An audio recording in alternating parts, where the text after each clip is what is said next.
ఏడు కొండల పైన ఏమున్నది?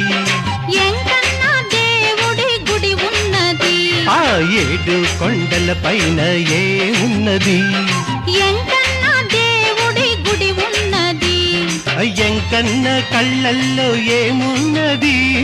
ఎంకన్న కళ్ళల్లో ఏమున్నది? నీపై నాపై కురిసే దయ ఉన్నది. ఏడు కొండల పైన ఏమున్నది?